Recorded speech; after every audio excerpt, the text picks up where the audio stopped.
What up, YouTube? What up, YouTube? What up, YouTube? Been gone for a while. Mainly because I've been out the truck. I probably could have made some content. I ain't gonna lie to you. I've been lazy too. But it's hard to make trucking content, vlog content without being in the truck. Then I'm about to stretch out and do a little more. But nevertheless, I've been out the truck because my truck broke down again. So I had a load. Where did I pick that load up? I don't remember where I picked it up, but it was going to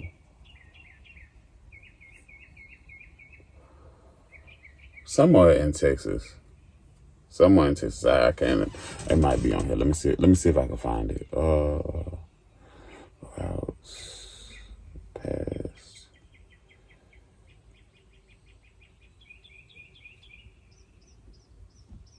Yeah, it's not on there. Hold on.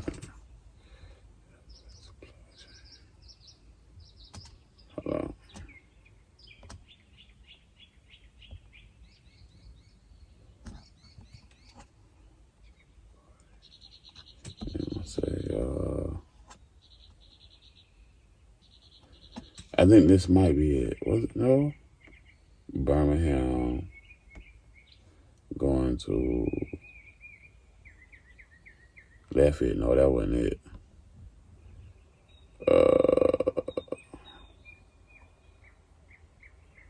Yeah, well, I had a load. It was going through Texas, right? I want to say it was going down towards Austin.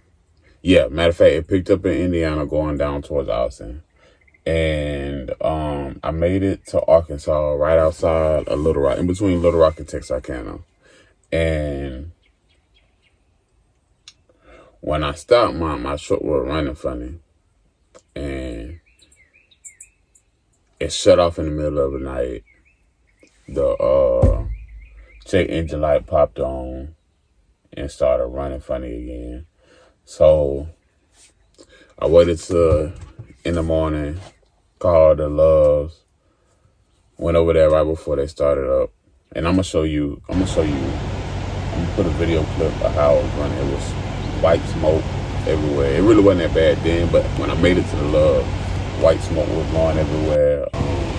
The code that was popping up was DPF filter and overheating. Some sensor was overheating.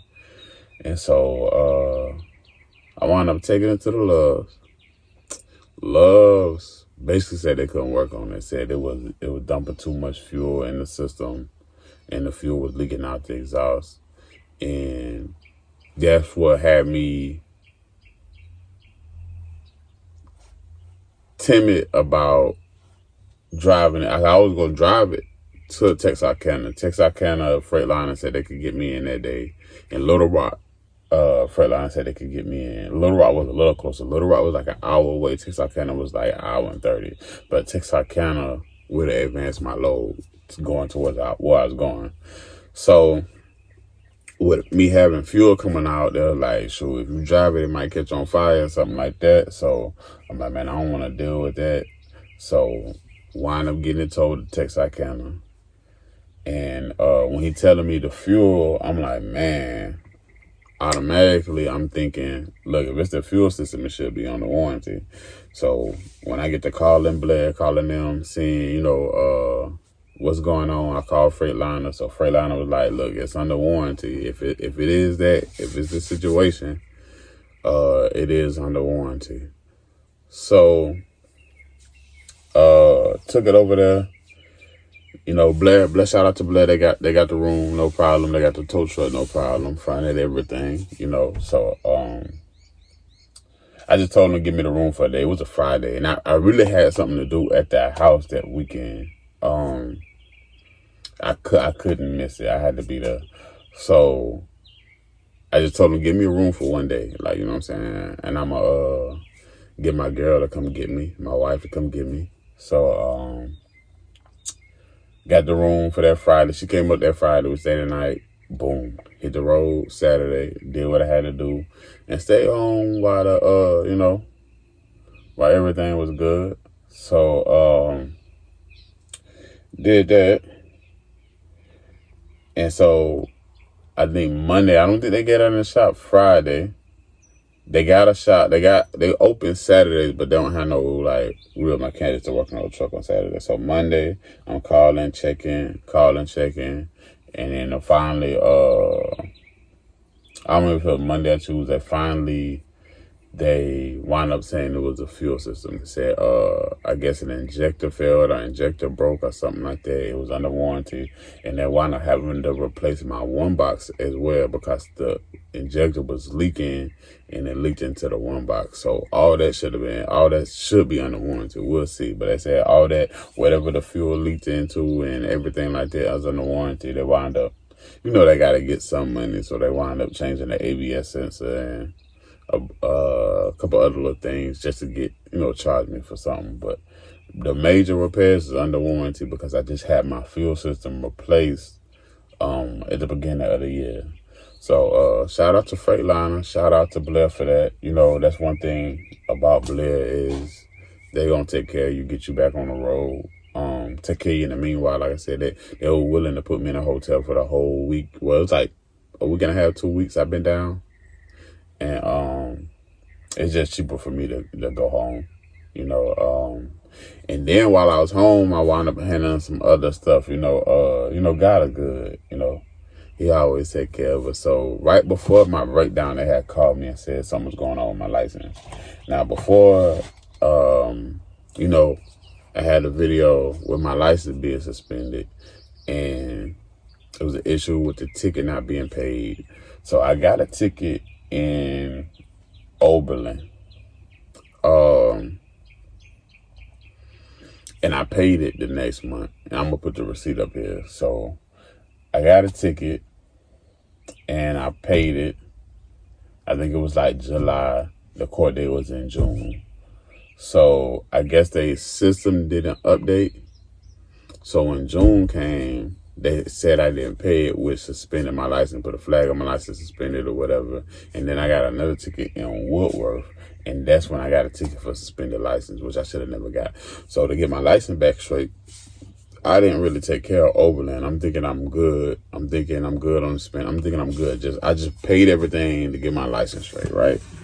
So then once I paid everything to get my license straight, that's just with the sheriff and the towns or whatever. So the DMV come back and was like, well, look, you was driving on a suspended license. You got a ticket for that.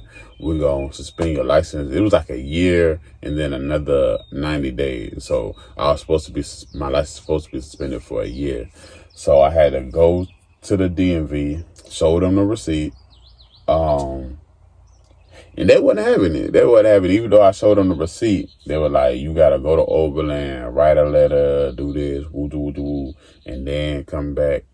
And I'm talking to Woodworth at the time, like, too, because I'm like, really, it's for the suspended ticket. So I'm talking to Woodworth, like, look, if I come back showing y'all I paid the ticket, will y'all drop it, do this, whatever, woo. And they're like, man, we can't do nothing. And so I went to the DMV. I got the letter from Oberlin, went to the DMV. The DMV was like, well, we can't do nothing. You got to go to Oberlin. So I called Oberlin. And this time I done called them like 3 or 4 times. And I guess the lady, I don't know, she felt some type of way for me or whatever. But she wound up being a little lenient. She's like, look, I can't drop the ticket because you already paid it. But what I can do is if you come down here and pay this money on, I can amend it and drop it down. So, boom. That's how I needed to hear. The next day, I was in Woodworth. I went and amended the ticket. I don't know if I got the paperwork, but I'm going to show all the paperwork over here. Went and amended the ticket, and they dropped it down, the speed, and they dropped down, some miles. I think one of the tickets they dropped to a seatbelt. The other one was a cracked windshield or something like that. So I got that taken care of. So yeah, that's why I've been gone. Just wanted to update y'all. I just wanted to give Blair a shout out for taking care of your boy while I was gone. They repowered the load, and y'all will see what I feel about that in the next video with my first load back. I'm gonna holler at y'all.